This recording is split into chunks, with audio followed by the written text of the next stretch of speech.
水亭，啲人話你哋搞圍標搞得好叻喎。對唔住，我哋係反圍標。講得啱，睇解圍隨時可以幫你慳翻幾十萬。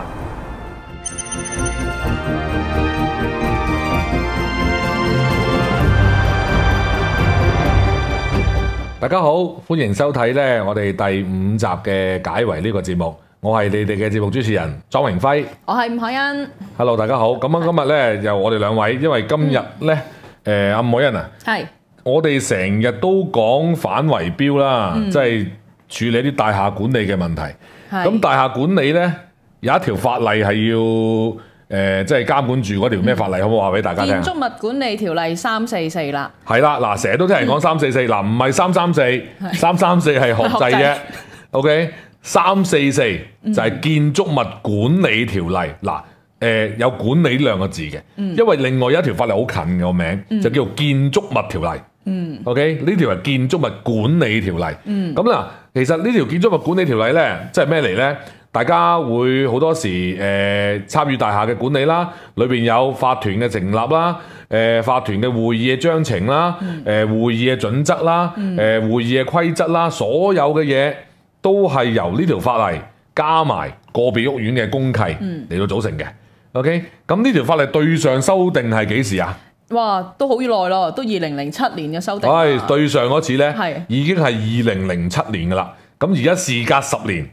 又再提出一個諮詢，嗱，今次唔知幾時先至過到條修訂嘅議案㗎，咁但係咧，其實講少少故事咧，其實響而家計翻係舊年年初啦，咁其實已經係有一個初步嘅諮詢嘅，咁但係當時個初步諮詢咧，我哋咧都聯絡過有關民政事務局嗰邊啦，佢哋個諗法就係話。當時嘅諮詢咧，同訂立法例個原意咧係相似嘅，即係話咧，由於佢哋判斷嗰啲業主咧係自願性質、義務性質咁去管個法團，咁所以咧好多嘢咧，佢覺得規管上面會好困難。嗱，今次咧阿吳凱欣呢個修訂咧就有少少概念上面嘅唔同啦。個概念上面唔同就係話，而家回應翻社會上面嘅訴求，我哋講圍標或者反圍標係嘛？而家呢個建築物管理條例裏邊點樣可以修訂好佢，然之後可以令到呢啲圍標或者反圍標啊嘅幫助，第一就幫助反圍標啦，第二就點樣杜絕啲圍標咧？係嘛？咁所以嗱呢一個咧就我哋今日呢一個呢一鐘頭嘅節目咧，我哋希望咧。就喺裏邊咧，就重點抽少少出嚟講下。OK， 因為事實咧係講唔晒嘅，因為成個法例嘅修訂咧有成54項重點嘅，有54個重點。咁我哋就唔想逐個重點咁講啦。嗱，每個重點講1分鐘都1個鐘。即係噏完出嚟之後，我哋就收工㗎啦。今日係嘛？咁我哋冇理由咁就收工啊，大佬啊！咁所以咧嗱，我哋其實政府提出呢個文件大概係3月20幾號啦，提出呢個文件啦。咁佢都好快咧，其實搞咗個叫做公聽會嘅嘢。咁個公聽會咧，咁啊上個星期喎，係啊上個禮拜咁我同你都有去啦，係嘛？我就都幾踴躍㗎，係嘛？好踴躍，都有成3輪嘅環節啊！嗱，你問我咧，其實就唔算好踴躍啫。3輪咧就係個咩指標咧？即係琴日阿吳克儉嗰啲，咪有3輪咯。講咩 BCA， 講 TSA 係嘛？有3輪啦。咁我哋都3輪，但係問題就係我哋嗰3輪咧，我自己感覺到啊，真係好關注呢件事嘅人咧，都收唔到呢個風，諗住去講嘢，同埋要講嘅時候咧。好難好精簡去講，嗱一陣間咧，我哋揀咗2段講得好好嘅，有2位人士覺得唔錯啊，一位就係我，一位就係吳凱欣。OK， 咁我哋咧就將我哋嗰2段咧就播俾大家睇下，但係咧都需要啲註腳要解釋嘅。咁我諗我哋先睇一睇咧阿吳凱欣嗰段，好嘛？咁我哋去一去片先。咁咧其實咧我哋反圍標大聯盟咧，其實都協助咗好多居民嘅處理大維修嘅問題嘅。咁咧我就住居民，其實佢哋面對住有3個爭議。咁第一個爭議就係授權書嘅爭議。喺今次嘅修例裏面咧，其實局方都有相應嘅修訂，但係我哋希望咧局方可以再做多少少。例如局方係可以係去抽查嗰啲授權書，即係嗰個委任代表文書嗰度咧，可以去抽查去確認嗰個授權書嘅真偽。第二個爭議咧，其實就係投票嘅爭議。喺而家嘅法例裏面咧，當業主去進行一啲議決，其實法例上面係冇規定一定要用選票去話俾大家聽去作出投票嘅。咁喺現時嚟講，業主好有可能就係好簡單咁舉手投票就可以通過一啲議決。咁如果喺大維修嘅時候，亦都用返舉手投票呢個方式去決定一個咁重大嘅決定，一個工程金額可能係幾千萬甚至係幾億嘅工程，咁我哋嘅法例似乎保障唔到業主，我哋嘅法例似乎有啲草率。所以咧，我哋希望咧，局方咧，可以係規定喺當一啲重大嘅議決，例如進行大型維修工程嘅時候，係要規定係用選票嘅形式，去令到業主可以清晰表達佢哋嘅投票意向。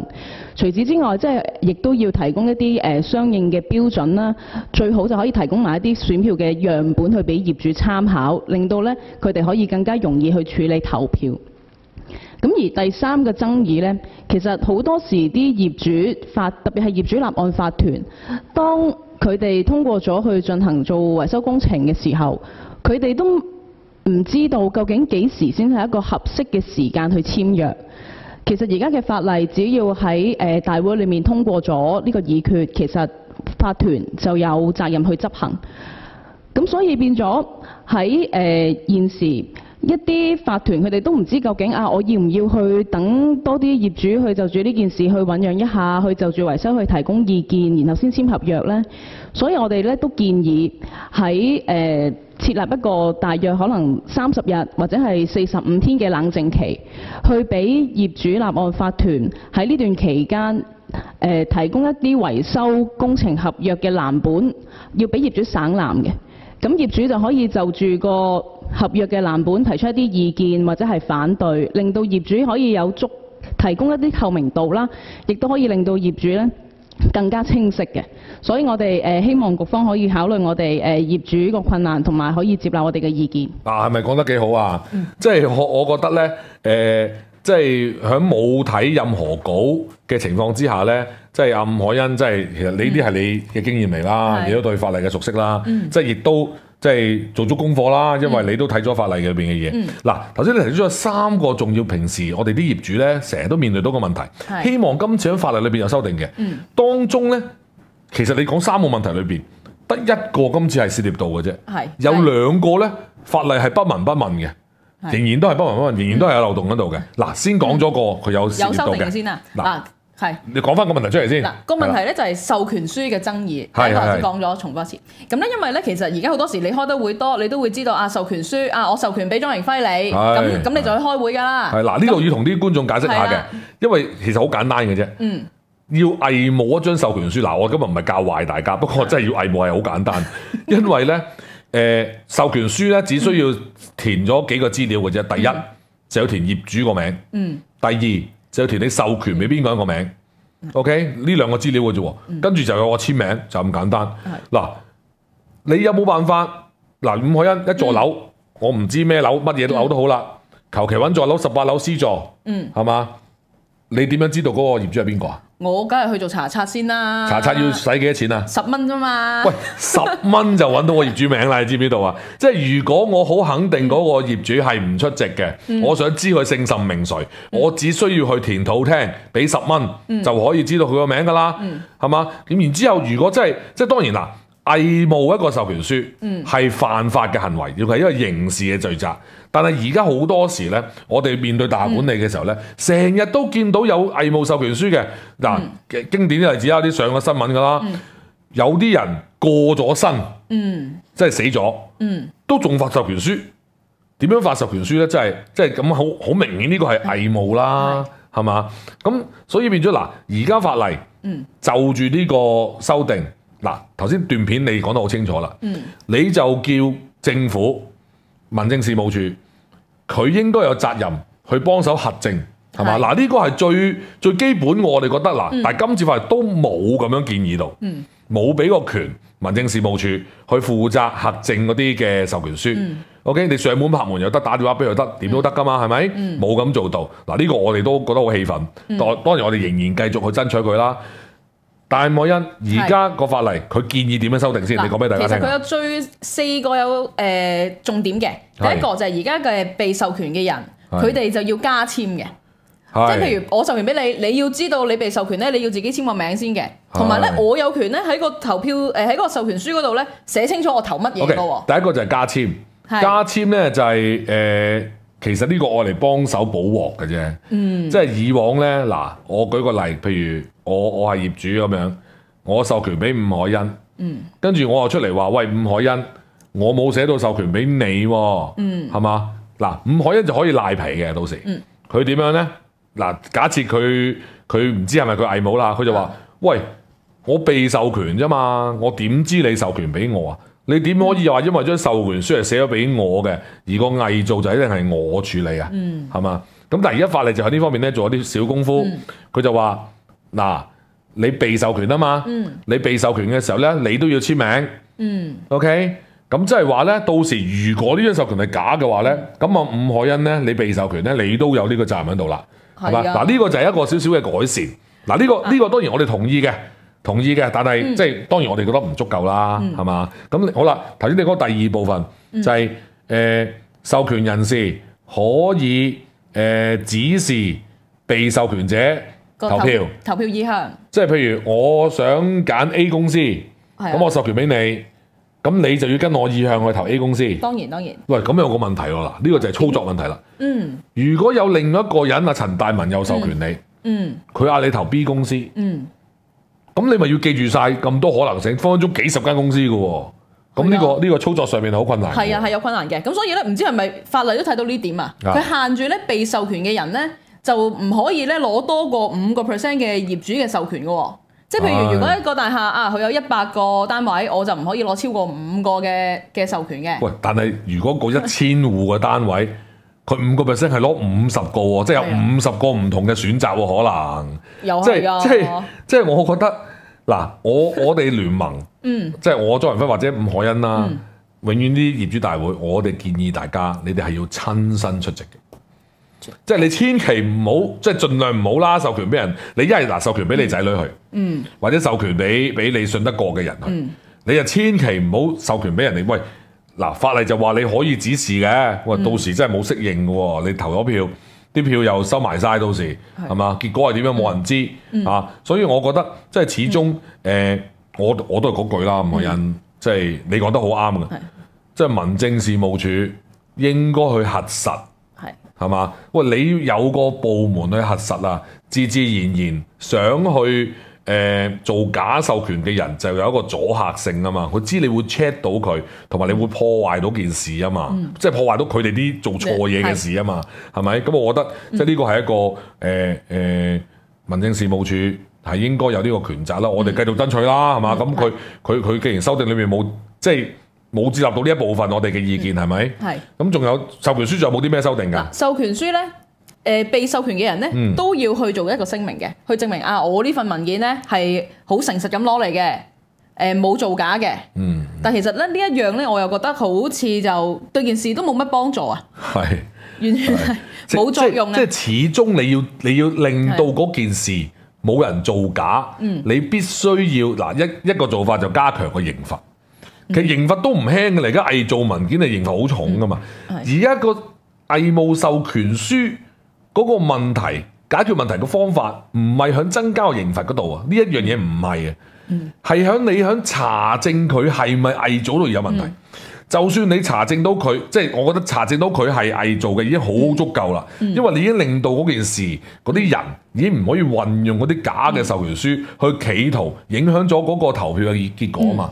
咁呢個係相當之重要嘅喎，咁所以我真係好諗唔明政府寧願攞多好多資源去做其他無謂嘢，係嘛？真係請多10個8個同事，民政事務處幫手去核證啲授權書，係嘛？你抽獎形式嘅啫，你唔係100%㗎嘛，係嘛？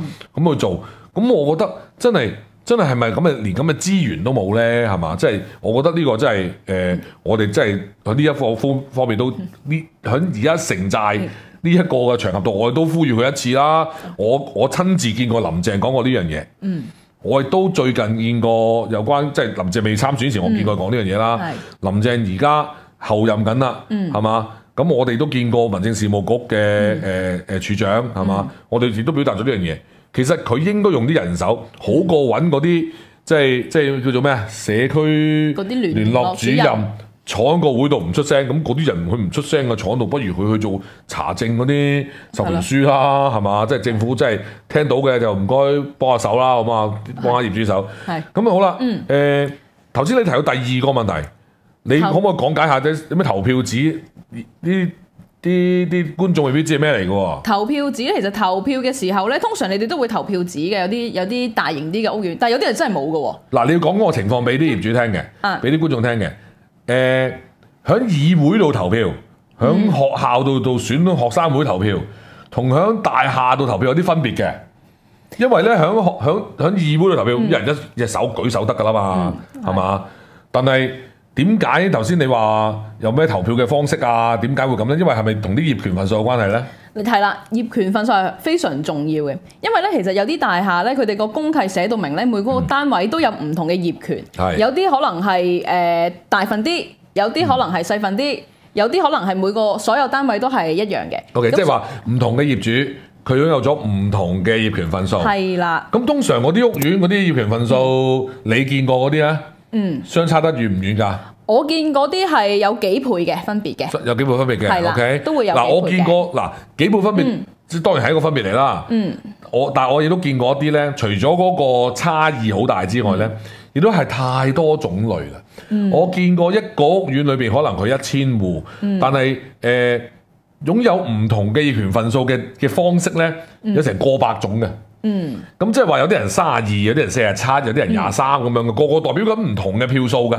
OK， 咁所以咧用舉手嚟到做咧就冇乜可能嘅，所以一般就會用票紙。頭先你提到一點好好喎，吳偉恩，因為你提到一點咧就係而家個法例裏邊咧係冇規定用投票紙嚟到投票喎。哇！呢個真係好荒謬喎。呢個係一個盲點嚟嘅，其實。呢個好荒謬喎。係啊，因為你冇可能你舉手就決定成幾億嘅工程、幾千萬嘅工程㗎嘛，同埋每個份數都唔同，係咪？你呢個點解我讚你個 speech 頭先嗰個講得好係嘛？講得好咧，即係我唔係講笑，即係除咗你即係講得好流利之外啦，其實你內容嗰度真係講得好好。因為我真係經歷過一啲屋苑咧，佢哋開會投票係冇準備投票紙，咁民政事務處啲官員同我講：哦，法例冇規定㗎，你舉手啦咁樣。喂，點投票啊？個個都唔同，係嘛？最得意就係。有啲即係你唔會咁嚴格，你唔係業主唔俾你入去噶嘛？我請埋阿媽去，請埋老公去、老婆去咁樣，係嘛？你都俾佢入去，咁數幾多隻手啊？數唔掂喎，亂晒龍喎！即係我覺得呢個好離譜，同埋舉手咧都違反咗一個即係原則嘅，就係一個投票要保密嘅原則，係嘛？咁你既然都又要話投票要保密，跟住又唔規定用投票紙。喂，政府你想點啊？係嘛？你想點先？係嘛？咁點解我提呢個嗱？你講得好嘅另一點咧，吳偉恩就係你講到你有投票紙之餘，政府更加應該要界定嗰個投票紙嗰個準則啊嘛。有啲咩準則咧？其實嗱。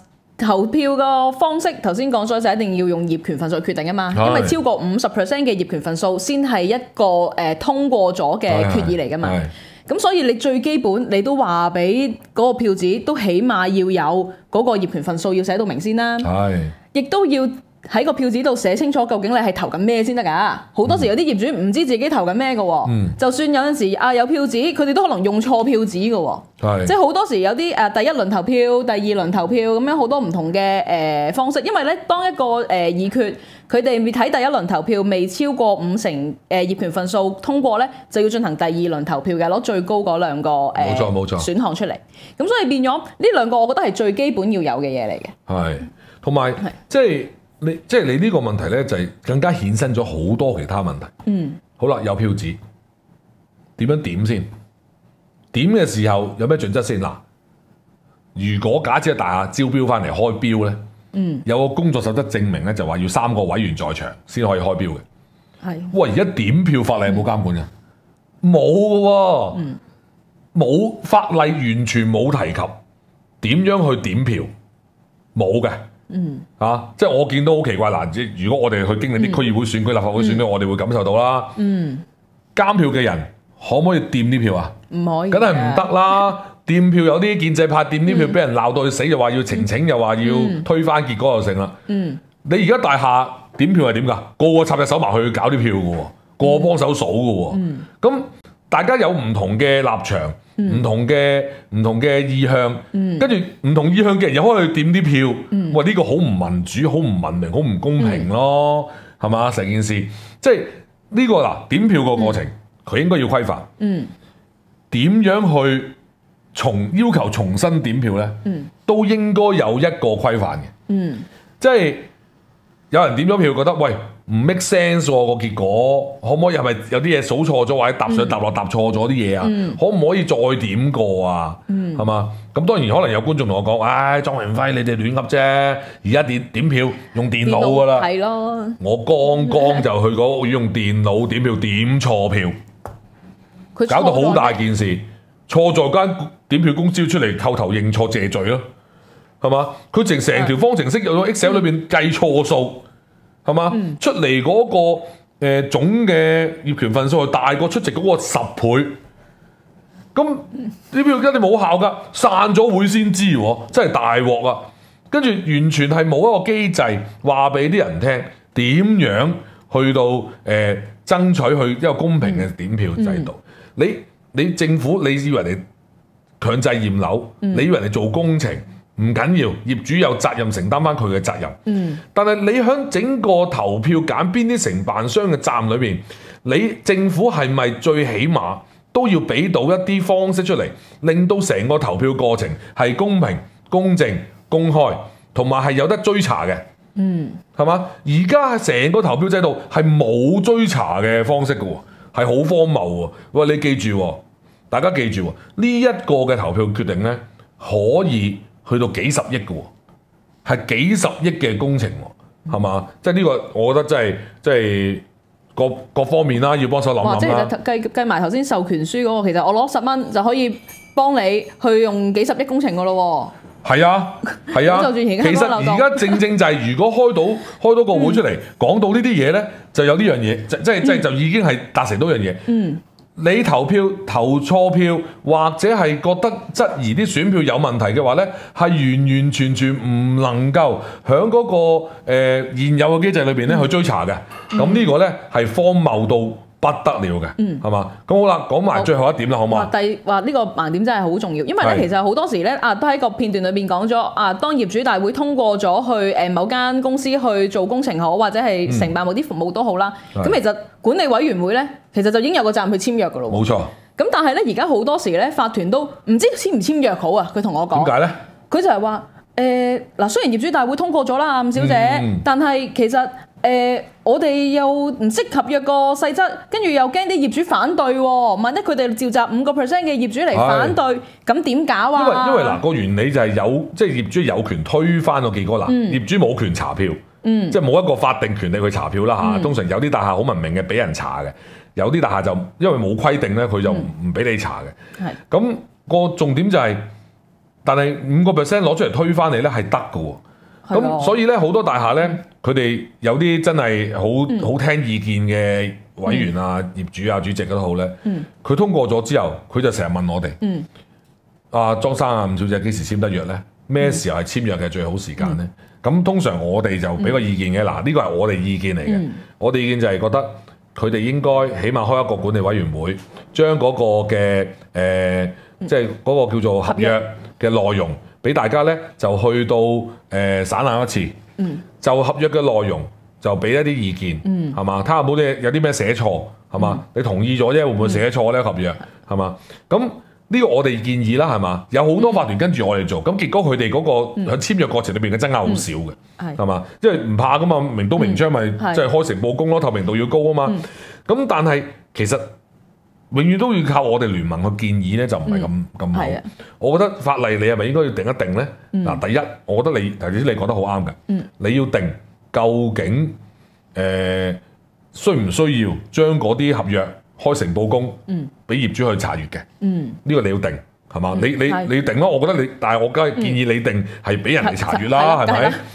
咁第二個就係你起碼都要定一個日子，起碼一段時間俾業主去睇。咁我覺得其實一個正常嘅合約啊，你猜來猜去，雙方啲律師睇下個合約，其實簽到由決定到議決到簽到約咧，一般合理時間都要成30日至45日㗎啦。頭先你講嗰個好啱嘅時間，咁所以變咗，我覺得真係要有一個冷靜期咯，限制咗啲業主主席唔好響決定之後某段短時間內即刻簽約，因為好多時我而家面對到爭議嘅大廈咧，主要都係個主席一同意咗，第二朝就簽約啦。咁犀利？係，我都睇都唔使睇喎。嗱，因為好離譜，其實咧實真係操作唔到啊！第二朝簽約，點解咧？因為你又唔知邊間公司，冇可能幾十個入嚟承建商個個做地盤合約俾你噶嘛。係啊，除非你內定嘅啫。係咪？第二，你又唔知道揀選啲乜嘢工程項目嘅喎。係嘛？你揀選晒啲工程項目，再定埋邊間承建商，你係人係勢啊？個主席係咪最起碼都要俾你工程顧問望一望有冇錯啊？唔使嘅，原來就簽咗落去啦。咁好多時咧，啲爭拗咧就喺呢度嚟。最近我處理個屋苑咧，個屋苑好慘啊。最後就係因為佢而家揾到我哋已經打完晒啲官司啦。咁啊，最後因為咁樣損失咗過千萬嘅金錢。咁呢個即係有機會，我哋都即係詳細講下嗰個案，即係我自己處理緊嘅個案嚟啦。咁我覺得真係響整個過程裏邊咧，即係大家要好留意。咁頭先阿伍凱提過嗰3點啦，即係你重複下先3點啊。授權書嘅制度係啦，嗰個係有啲修訂嘅。咁跟住然後咧，有法例而家有2個盲點，就係冇投票紙，同埋咧冇設呢個冷靜期。係啦，即係冇要求界定嗰個投票紙嘅方式。同埋頭先我提到嘅所有投票、點票、追查票重點票數嗰啲嘅方式係完全冇提嘅。到而家都冇㗎。咁啊，另外一個咧，我哋要求咧就合約有個冷靜期。喂，而家佢而家講緊啲咩美容係嘛？即係你有冇去嗰啲啊？我冇。你冇啊？你唔使啦。即係啲美容嗰啲啊，都話要有冷靜期。喂，美容即係嗱，我見好多個案係好離譜嘅美容啲個案，我見到有啲呃人幾十萬、呃人幾百萬嗰啲係有嘅。喂，我講緊維修一定唔止呢個數啦。唔係，就算我去街度去啲時裝店買啲衫，唔啱我都可以 refund 啦。有好多大型嘅連鎖店啲鋪貼嗰啲就係俾呢樣嘢吸引到你哋㗎嘛。嗰度都有30日啦。係啊，咁所以嗱呢個冷靜期咧，我覺得政府真係你責無旁貸，定一定出嚟啦。你唔定個法例都起碼俾一個工作指引，有啲人跟下係嘛？我覺得咁係好好多係嘛？咁頭先睇咗你嗰段講得咁好嘅，轉頭睇翻嚟一段應該都幾好嘅，好嘛？轉頭見。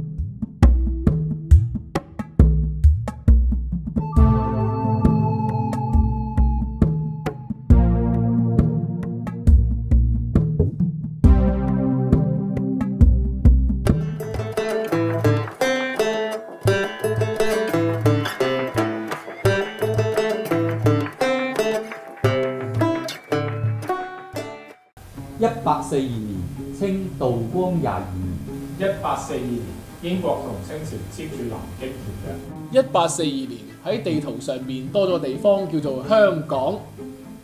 危機處處，陷阱重重。探險隊1842誓要尋找事實嘅真相。我劉細良，我張晃，我陳仁啟，我李家宏。探險隊1842。尋找本土歷史意義。